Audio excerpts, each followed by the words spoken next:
তো রাত পোহালেই কিন্তু 21 তারিখ, এবং 21 তারিখে দিতে চলেছো তোমরা উচ্চ মাধ্যমিকের এডুকেশন বা শিক্ষা বিজ্ঞান বিষয়ে পরীক্ষা। এবং এই শেষ মুহূর্তের জন্য তোমাদের জন্য এবছরে সবচেয়ে বেশি গুরুত্বপূর্ণ এবং টেস্ট পেপারের সেরা এমসিকিউ শর্ট প্রশ্ন ও তার নির্ভুল উত্তর। তো তোমরা যারা এই ভিডিওটিকে পুরো মনোযোগ সহকারে দেখবে তারা অবশ্যই এখান থেকে বহু প্রশ্ন হুবহু কমন পাবে ফাইনাল পরীক্ষায়। শুধু তোমাকে আজকের বলা সমস্ত শর্ট প্রশ্নকে কমপ্লিট করে রাখতে হবে। তাই সময় নষ্ট না করে সরাসরি দেখে নেব সেই প্রশ্নগুলিকে। তো তোমরা মনোযোগ সহকারে পুরো ভিডিওটি দেখতে থাকবে। তো প্রথমে দেখে নেব প্রথম অধ্যায় অর্থাৎ শিখন।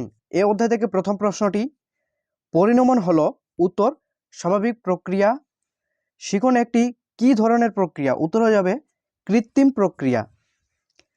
ম্যাকডুগাল মনে করেন ড্যাশ হলো সুপ্ত মনোযোগ। উত্তর হবে আগ্রহ হলো সুপ্ত মনোযোগ। 4 নম্বর দাগের প্রশ্নটি, শিখনের প্রথম স্তরের নাম? উত্তরে যাবে অভিজ্ঞতা অর্জন। নেক্সট প্রশ্নটি, প্রত্যাবিজ্ঞা কথাটির আক্ষরিক অর্থ হলো চিনে নেওয়া। প্রেষণা উদ্ভব হয় কোথা থেকে? উত্তর হবে অভাববোধ থেকে।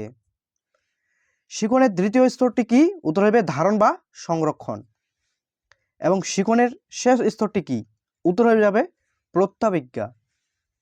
নেক্সট প্রশ্নটি দেখে নেব, দ্বি উপাদান তত্ত্বের প্রবক্তাকে? স্পিয়ারম্যান। পুনরুদ্রেক কথাটির অর্থ? উত্তর হয়ে যাবে মনে করা। নেক্সট প্রশ্নটি, গেগনের শিখনের শেষ স্তরটি হলো? উত্তর হবে সমস্যা সমাধানের শিখন। 12 নম্বর দাগের প্রশ্নটি, গেগনের শিখনের প্রথম স্তরটি হলো? উত্তরে যাবে সংকেতমূলক শিখন।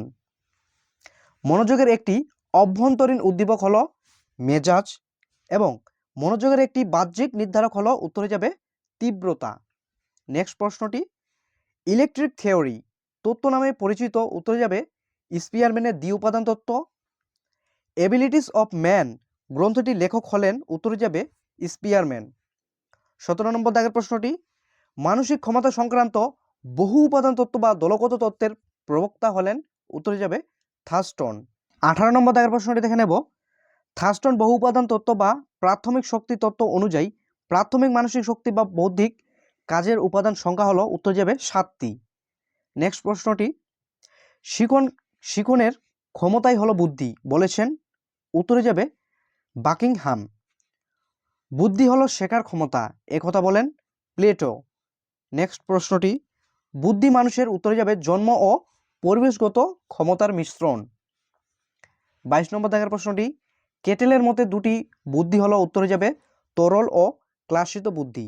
ভীষণ গুরুত্বপূর্ণ একটি প্রশ্ন। নেক্সট প্রশ্নটি, সি বুদ্ধির সংজ্ঞা দিয়েছেন? উত্তর হয়ে যাবে ভার্নন। এরপরে চলে আসবো আমরা দ্বিতীয় অধ্যায় থেকে। তো দ্বিতীয় অধ্যায় থেকে প্রথম প্রশ্নটি দেখে নেব, আধুনিক শিক্ষা হলো? উত্তরে যাবে শিশু কেন্দ্রিক শিক্ষা। কুকুরের উপর পরীক্ষাটি কে করেছিলেন? উত্তরে যাবে পেভলভ। ঘণ্টাধ্বনি শুনে কুকুরের লালাকরণের ঘটনাকে বলা হয় স্বাভাবিক প্রতিক্রিয়া। পেভলভের শিখন তত্ত্বের প্রাচীন অনুবর্তনকে বলা হয়? উত্তরে যাবে এস টাইপ অনুবর্তন। সক্রিয় অনুবর্তন বা অপারেন্ট অনুবর্তনের প্রবক্তা হলেন? উত্তর যাবে স্কিনার। মেন্টালিটি অফ অ্যাপস গ্রন্থটি প্রকাশিত হয়? উত্তরে যাবে 1925 খ্রিস্টাব্দে। স্কিনারের পরীক্ষার ব্যবহৃত প্রাণীটি হলো? উত্তরে যাবে ইঁদুর। স্কিনার বক্স এর ব্যবহার করা হয়েছিল? উত্তরে যাবে সক্রিয় অনুবর্তনে।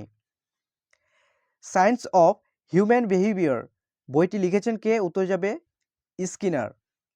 আর টাইপ অনুবর্তনটি নামকরণ করেন? উত্তরে যাবে স্কিনার। সক্রিয় অনুবর্তনের সমালোচনা করেন নোয়াম চমস্কি। প্রচেষ্টা ও ভুলের শিখনের তত্ত্বের প্রবক্তা হলেন? উত্তরে যাবে থর্নডাইক। ভীষণ গুরুত্বপূর্ণ একটি প্রশ্ন। এরপরে চলে আসবো আমরা 36 নম্বর দাগের প্রশ্নটি, অ্যানিম্যাল ইন্টেলিজেন্স বইটি রচয়িতা? উত্তরে যাবে থর্নডাইক। থর্নডাইকের মতে গৌণ সূত্র কয়টি? উত্তরে যাবে 5টি। নেক্সট প্রশ্নটি, শিখন সংক্রান্ত গবেষণার ক্ষেত্রে পাজল বক্স ব্যবহার করেছেন বিজ্ঞানী থর্নডাইক। গেস্টাল্ট কথাটির অর্থ হলো? উত্তরে যাবে অবয়ব। নেক্সট প্রশ্নটি, অন্তর্দৃষ্টিমূলক শিখন কৌশলের হিসাবে শিল্পাঞ্জির উপর পরীক্ষা করেন? উত্তরে যাবে কোহলার। অন্তর্দৃষ্টিমূলক শিখন মূলত সম্ভব হয় বুদ্ধির দ্বারা। সুলতান নামক শিল্পাঞ্জির উপর কে পরীক্ষা চালান? উত্তরে যাবে কোহলার। এরপরে তৃতীয় অধ্যায় অর্থাৎ শিক্ষায় রাশিবিজ্ঞান এই অধ্যায় থেকে প্রথম প্রশ্নটি দেখে নেব। আয়ত্ত লেখচিত্র অঙ্কনে ছক কাগজে ওয়াই অক্ষরের বসানো হয়, উত্তরে যাবে শ্রেণীর পরিসংখ্যা। এরপরে 16, 8, 10, 11, 8, 10, 12, 8, 14 এই স্কোরগুলি মোট বা ভূইষ্ঠক হলো, উত্তরে যাবে 8। এরপরে স্কোরগুলি দেখো তোমরা 18, 15, 25, 12, 10 এর গড় অর্থাৎ মিন হলো, উত্তরে যাবে 16। শ্রেণী 40 থেকে 45-এর সীমা, শ্রেণী সীমা নিম্ন ও উচ্চ সীমা হলো, এখানে উত্তর হয়ে যাবে কিন্তু 39.5 থেকে 45.5। এরপরের প্রশ্ন, রাশিবিজ্ঞানের উচ্চ স্কোর ও বিস্তৃতি যদি যথাক্রমে 120 ও 30 হয় তবে নিম্ন স্কোর হবে, উত্তর হয়ে যাবে 90। এরপরের প্রশ্নটি 7, 10, 11, 14, 15, 16, 18 এই স্কোরগুলির মধ্যমান কত? মধ্যমান হবে, উত্তর হয়ে যাবে 14। এরপরের প্রশ্নটি, কোনটি কেন্দ্রীয় প্রবণতার পরিমাপ নয়? উত্তরে যাবে পরিসংখ্যার বহুভুজ। এরপরের প্রশ্নটি 8, 6, 10, 12, 9, 14, 4 এই স্কোরগুলির গড় মান কত? উত্তর হয়ে যাবে 9। 50 নম্বর দাগের প্রশ্নটি, স্ট্যাটিস্টিক হলো একটি, উত্তর যাবে লাতিন শব্দ। এরপরে চলে আসবো আমরা সরাসরি চতুর্থ অধ্যায়। চতুর্থ অধ্যায় থেকে মোস্ট ইম্পর্টেন্ট এমসিকিউগুলি প্রশ্নগুলি দেখে নেব। ভারতীয় স্বাধীনতার আইন পাশ হয়, উত্তর হয়ে যাবে 1947 সালে 14 জুলাই। এর পরের প্রশ্নটি, শিক্ষাকে যুগ্ম তালিকাভুক্ত করা হয় সংবিধানের যে সংশোধনীতে, তা হলো, উত্তরে যাবে 42তম। শিক্ষায় সমসুযোগ দানের অর্থ কি? উত্তরে যাবে সমস্ত নাগরিকদের শিক্ষার ক্ষেত্রে বিশেষ সুযোগ দান। ভারতের সংবিধানে ড্যাশ নম্বর ধারায় চাকরি সংক্রান্ত সমসুযোগের কথা বলা হয়েছে, উত্তরে যাবে 16 নম্বর ধারায়। ভালোভাবে মনে রাখবে, 16 নম্বর ধারায় চাকরি সংক্রান্ত সমসুযোগের কথা কিন্তু বলা হয়েছে। 55 নম্বর দাগের প্রশ্নটি, ভারতের সংবিধান অনুযায়ী শিক্ষা হলো যুগ্ম তালিকাভুক্ত। মোস্ট ইম্পর্টেন্ট একটি শর্ট প্রশ্ন। এরপরের প্রশ্ন, ভারতীয় সংবিধানে ড্যাশ নম্বর ধারায় সম্পূর্ণভাবে রাজ্যের আর্থিক সহায়তার পরিচালিত কোনো শিক্ষা প্রতিষ্ঠানে ধর্মীয় নির্দেশনা প্রদান করা যাবে না। এটি কত নম্বর ধারায় আছে? উত্তরে যাবে 28 নম্বর ধারায়। পরের প্রশ্ন, কত সালে ভারতীয় সংসদের শিক্ষা অধিকার আইনটি পাশ হয়? উত্তরে যাবে 2009 সালে। নেক্সট প্রশ্নটি, ভারতীয় সংবিধানে ড্যাশ নম্বর ধারায় 14 বছর পর্যন্ত সকল শিশুদের জন্য বাধ্যতামূলক শিক্ষার কথা উল্লেখ করা হয়েছে 45 নম্বর ধারায়। এর পরের প্রশ্ন, ভারতীয় সংবিধানে কত নম্বর ধারায় নারীদের শিক্ষার সুযোগ সুবিধার কথা বলা হয়েছে? উত্তরে যাবে 15-র 1 নম্বর ধারায়। এরপরে চলে আসবো আমরা 60 নম্বর দাগের প্রশ্নটি। কি বলা হয়েছে? বৃত্তি ও কারিগরি শিক্ষা ড্যাশ নম্বর ধারায় অন্তর্গত, উত্তরে যাবে 25 নম্বর ধারায় অন্তর্গত। প্রথম জাতীয় নারী শিক্ষা পরিষদ গঠিত হয় কার নেতৃত্বে? উত্তরে যাবে শ্রীমতী দুর্গাবাই দেশমুখ। ভীষণ গুরুত্বপূর্ণ একটি প্রশ্ন। নেক্সট 63 নম্বর দাগের প্রশ্নটি দেখে নেব। ভারতীয় সংবিধানে খসড়া রচিত হয় ড্যাশ সভাপতিত্বে? উত্তরে যাবে ডক্টর বি.আর. আম্বেদকর। এরপরের প্রশ্ন চলে আসবো পঞ্চম অধ্যায় থেকে। পঞ্চম অধ্যায় থেকে যে মোস্ট ইম্পর্টেন্ট এমসিকিউগুলি পরপর আমরা দেখে নেব। প্রথম প্রশ্ন, স্বাধীন ভারতের প্রথম শিক্ষা কমিশন হলো, উত্তরে যাবে বিশ্ববিদ্যালয় শিক্ষা কমিশন। রাধাকৃষ্ণন কমিশনের ভারতীয় সদস্য ছিলেন, উত্তরে যাবে 7 জন। কলিকাতা বিশ্ববিদ্যালয় স্থাপিত হয়, উত্তরে যাবে 1857 সালে। নেক্সট প্রশ্নটি, কলেজ ও বিশ্ববিদ্যালয়গুলির আর্থিক সাহায্য প্রদান করে, উত্তরে যাবে ইউজিসি। গ্রামীণ বিশ্ববিদ্যালয় প্রতিষ্ঠার কথা যে শিক্ষা কমিশন বলা হয়েছে, তা হলো, উত্তরে যাবে রাধাকৃষ্ণন কমিশন। বিশ্ববিদ্যালয় শিক্ষা কমিশনের সম্পাদক ছিলেন কে? উত্তরে যাবে ডক্টর এন.কে. সিদ্ধান্ত। মোস্ট ইম্পর্টেন্ট এই প্রশ্নগুলি। একটি প্রশ্নকেও তোমরা অ্যাভয়েড করবে না, প্রত্যেকটি প্রশ্ন তোমাদের এবছরের জন্য ভীষণ গুরুত্বপূর্ণ। এরপরে 70 নম্বর দাগের প্রশ্নটি দেখে নেব। National council of rural higher education প্রতিষ্ঠিত হয়, উত্তরে যাবে 1956 সালে।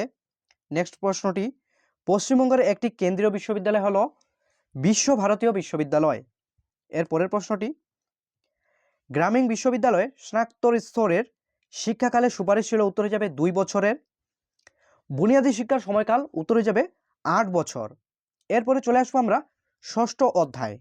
ষষ্ঠ অধ্যায় অর্থাৎ মাধ্যমিক শিক্ষা কমিশন। এখান থেকে প্রথম প্রশ্নটি, মাধ্যমিক শিক্ষা কমিশনের সুপারিশ পেশ করা হয়, উত্তরে যাবে 1952 সালে।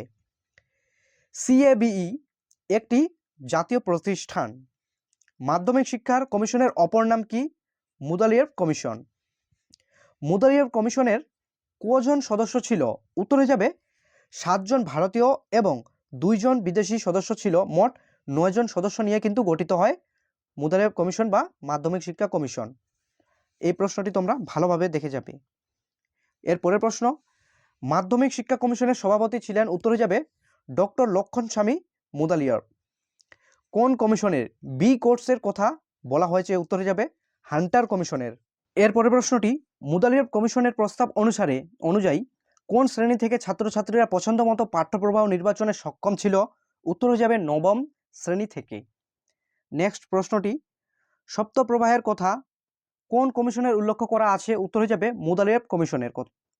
এরপরের প্রশ্ন, বহুমুখী বিদ্যালয় স্থাপনের কথা কোন কমিশন উল্লেখ করেছেন? উত্তর হয়ে যাবে মুদালিয়ার কমিশন। মাধ্যমিক শিক্ষা কমিশনের নির্ধারিত নিম্ন বুনিয়াদী শিক্ষার সময়কাল? উত্তর হয়ে যাবে 5 বছর। মুদালিয়ার কমিশনের মতে মধ্যশিক্ষা পর্ষদের সভাপতি হবেন? উত্তর হয়ে যাবে রাজ্যের শিক্ষা আধিকারিক।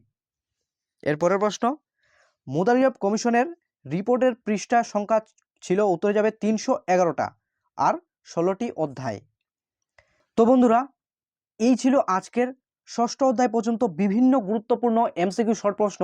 আশা করা যায় এই 6ষ্ঠ অধ্যায় থেকে তোমরা যদি মাত্র একটা প্রশ্ন তোমরা যদি মুখস্থ করে রাখতে পারো, তো আশা করা যায় এখান থেকে কিন্তু বহু প্রশ্ন কিন্তু হুবহু কমন পেয়ে যাবে। এটা তোমরা 100% নিশ্চিত থাকতে পারো। তো দেখা হচ্ছে নেক্সট ভিডিওয়ে, অর্থাৎ নেক্সট ভিডিওয়ে তোমাদের আমরা পার্ট 2 অর্থাৎ 7ম অধ্যায় থেকে 12শ অধ্যায় পর্যন্ত বিভিন্ন গুরুত্বপূর্ণ শর্ট প্রশ্ন তোমাদের কাছে আলোচনা করা হবে। তো সে ভিডিওটি অবশ্যই কেউ মিস করবে না। তোমাদের শেষ মুহূর্তের জন্য এই ভিডিওগুলি কিন্তু ভীষণ গুরুত্বপূর্ণ হবে। তো দেখা হচ্ছে সেই নেক্সট ভিডিওয়ে। ততক্ষণ তোমরা ভালো থাকো, সুস্থ থাকো এবং পড়াশোনাটা মনে জোর দিয়ে চালিয়ে যাও। ধন্যবাদ।